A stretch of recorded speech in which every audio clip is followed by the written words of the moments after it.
tomar um cafezinho, que ninguém é de ferro, né, gente? Muito obrigado pela sua audiência, por vocês estarem aqui. E hoje a gente trata de um assunto claro, objetivo e direto. Qual é a melhor vacina? Qual é a vacina que, se eu pudesse escolher, eu tomaria? Você vai descobrir isso hoje no canal Descomplica aí PhD, trazendo ciência e conhecimento até você, quebrando, destroçando as fake news. E o meu nome é Lisandro Borges. Roda a vinheta.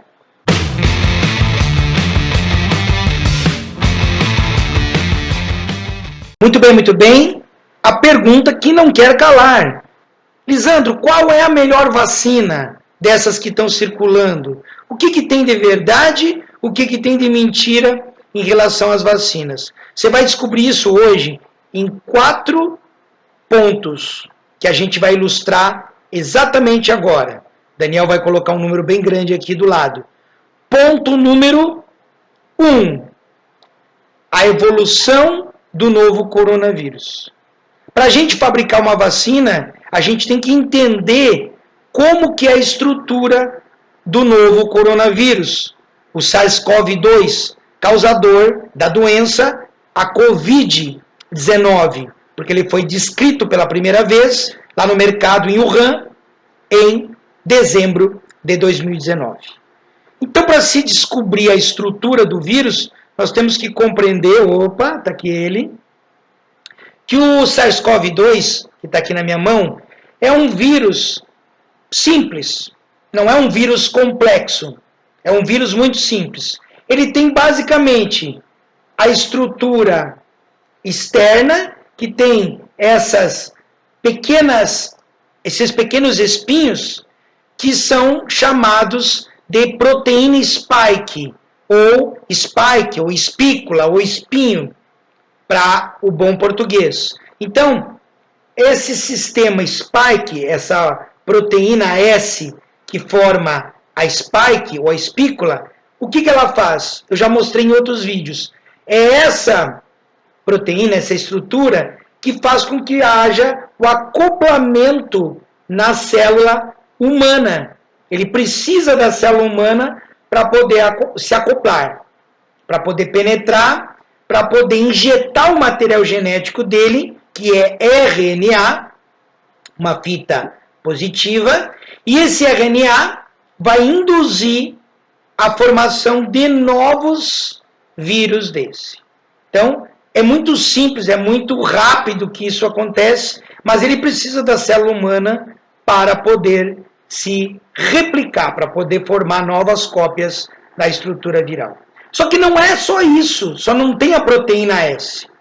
Tem também aqui em azulzinho a proteína M, e em laranjinha, consegue ver aqui? Em laranjinha, temos a proteína N, e em verdinho, aqui em verdinho, temos a proteína E, de envelope. Então, proteína M, membrane, ou membrana, proteína N, de nucleocapsid, ou nucleocapsídeo, e proteína E, ou proteína E, de envelope, ou envelope. E a proteína S, como eu falei, de spike, de espícula. Então, veja, essa é a estrutura do vírus. Conseguiu gravar bem como é que ele é? A mutação gerou, então esse é o vírus original. A mutação gerou isso aqui. Consegue ver a diferença? Eu tenho menos spike, menos espícula e muito mais espícula. Então as mutações britânicas, da África do Sul e a brasileira geraram essa alteração na estrutura. Mais proteína S, mais spike. E aí, consequentemente, o vírus, ele, pensa comigo, infecta mais células. Mais pessoas assintomáticas infectam mais pessoas, pré-sintomáticos infectam mais pessoas, e aí eu tenho uma curva exponencial, porque ele ficou mais infectivo. Mas ele manteve, você consegue ver? em azul, em verde e em laranja, as mesmas proteínas, a N, a N e a E. Legal? Lisandro, e como é que é o interior dele? O interior dele é assim. Tá vendo essa espiral em azul? É o material genético do novo coronavírus, que é o RNA. O RNA, ele precisa de uma célula humana para, através dos nossos ribossomos, formar mais partículas dessas. Então, em 10 dias, eu tenho quase 1 bilhão de vírus sendo formados pela nossa célula. Tudo bem, você falou tudo, até agora você não falou da vacina, que é o mais importante. Ponto número 2. Todo vírus, ele evolui. Então, as novas cepas, elas evoluem e elas estão se aprimorando cada vez mais. Lisandra, ela evoluiu aonde? Primeira evolução, do ponto 2, formou mais espícula, mais proteína S. Segunda evolução, alterou aqui na proteína S, alterou a porção RBD, então aqui eu trouxe para você uma ampliação da spike, tá? Então imagina que o que está em vermelho aqui, em vermelhinho, essa espículazinha, é essa estrutura, esse trímero que eu montei aqui, só que é uma ampliação de 2.000 vezes da proteína S. E o que acontece, Lisandro? Essa proteína S, quando ela vai entrar na nossa célula, ela se conecta no sistema ACE2, no sistema enzimático da enzima conversora da angiotensina, ACE2, e através dessa conexão, essa parte aqui, ela se perde e forma-se uma estrutura como se fosse um punhal. E esse punhal, ele penetra na nossa célula e introduz o novo coronavírus para o interior da nossa célula. Tá, mas por que você está falando isso? Eu não estou entendendo. Calma que eu vou explicar. As coisas têm que ser com calma, senão você não vai entender o raciocínio. A mutação que eu expliquei, que houve um aumento da proteína S, um aumento das spikes, a segunda mutação mais importante, que é a 484K, alterou aqui essa porção em verde da proteína S, que é a porção RBD. Receptor Binding Domain, ou domínio do receptor.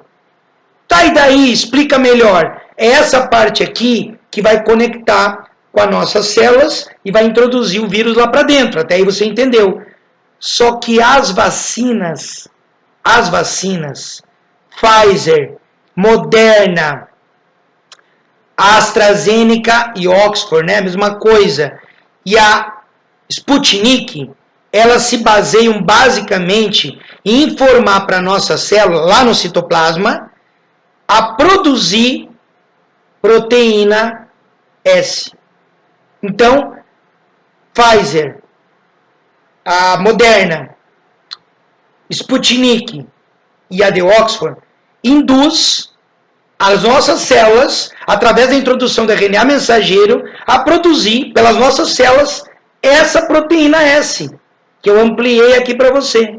Problema, as novas cepas, elas têm uma mutação exatamente na porção RBD. Tá, e daí? E daí que os anticorpos que são formados são contra a proteína S. Se eu tenho uma mutação aqui, eu tenho uma ineficácia parcial dessas vacinas. Então, a Pfizer já está reformulando a sua vacina e leva 9 meses para que a reformulação seja completa. Exatamente como no vírus da gripe, para melhorar a performance e a eficácia dessas vacinas. Quais, Lisandro? As que utilizam o RNA mensageiro, então, a vacina da Pfizer e a vacina Moderna. que introduz o RNA mensageiro no lipossoma, o RNA mensageiro entra na célula, a célula traduz isso para produzir essa proteína e o anticorpo vai ser contra essa proteína. Se eu tenho uma mutação aqui, o anticorpo não funciona. Então, Pfizer e Moderna já estão reformulando essas vacinas. A de Oxford, AstraZeneca e a Sputnik, elas têm outro princípio. Elas vão colocar dentro de um adenovírus de macacos, elas deixam ele oco, esse adenovírus, e colocam lá dentro um trecho do RNA do novo coronavírus. Não é todo, é um pedacinho, é informação. E aí, esse adenovírus entra no nosso organismo, pela vacina. Esse adenovírus vai até a nossa célula, injeta esse RNA e da mesma forma as nossas células produzem de novo proteína S. Produzem spike e o anticorpo vai ser contra spike. Quando o vírus original ele entra no nosso organismo, os anticorpos vão lá e bloqueiam a proteína S e ela não consegue entrar quando não há mutação. Se tem um vírus com mutação, esses anticorpos eles se tornam ineficazes. Ponto número 3. Quais são as vacinas que nós temos hoje disponíveis no Brasil? A de Oxford, que utiliza o adenovírus com RNA lá dentro, que passa informação para produzir proteína S, e nós temos ela, a Coronavac. Está aqui ela. A Coronavac, produzida pelo Instituto Butantan, qual é o princípio dela, Lisandro? Então eu vou explicar. Eu expliquei as outras, vou explicar ela. Ela utiliza o vírus, lê lá em cima, ó, vacina absorvida Covid-19 inativada. Então ela utiliza o vírus inativado. Então pega o vírus, inativa ele, mas injeta esse vírus inativado, então ele não causa doença, injeta esse vírus inativado em grande concentração na pessoa que foi vacinada, e o nosso organismo produz anticorpos contra proteína S, M, N e E. Então produz anticorpos contra as 4 estruturas do novo coronavírus. Aqui identificadas: espícula vermelha, verdinho, proteína E, de envelope, laranjinha, a proteína N, e em azulzinho, a proteína M. Então, núcleo capsídeo, membrana, envelope e spike. Então produz anticorpos contra todas. E aí, esses anticorpos, mesmo que eu tenha, olha o que eu vou falar agora, que é o fechamento do vídeo, você que aguentou até agora, é o gran finale.